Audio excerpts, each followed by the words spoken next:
Le cyclisme sous son meilleur jour, Laurent Jalabert, le champion français, descendra définitivement de vélo dimanche soir après l'arrivée du championnat du monde sur route. Jaja, comme l'appellent ses supporters, a décidé de prendre sa retraite, donc à 31 ans, pour se consacrer à sa famille, et cela au terme d'une riche carrière commencée il y a 11 ans chez les professionnels. Nathalie Lorinxin, Nadine Picard.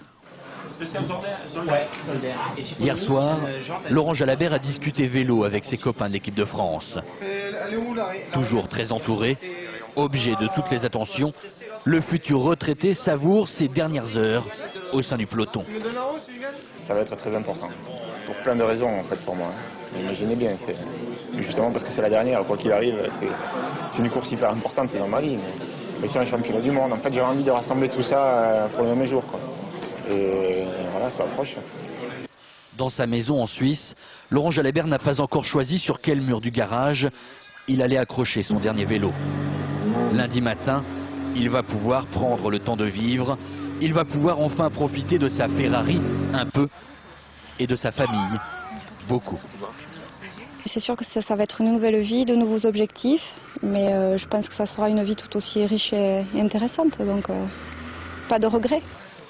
Même éloigné du peloton, il y a toujours un vélo entre Jaja et ses enfants. Et si demain l'un d'eux veut devenir coureur cycliste, papa Jaja l'aidera, non sans une certaine appréhension. Ça me ferait plaisir, mais je ne cache pas que ça me ferait peur aussi, quoi. Je crois que quand on est parent, on craint pour ses enfants. C'est vrai que c'est un métier aussi risqué. Laurent Jalabert possède la plus impressionnante collection de maillots du peloton. Vert, jaune, rose ou à pois, c'est la classe. Et même s'il en manque un, il lui reste encore une course. Qu'il gagne ou qu'il gagne pas, ça sera la même chose. C'est la dernière rencontre avec son public et je pense que ça va être une grande fête pour tout le monde. Et puis s'il gagne, c'est la cerise sur le gâteau, mais je pense que s'il gagne pas, ça sera la fête quand même, quoi. Ce matin, malgré le froid, Laurent Jalabert est allé reconnaître le parcours attentivement. Ses adversaires sont prévenus, il n'est pas encore à la retraite.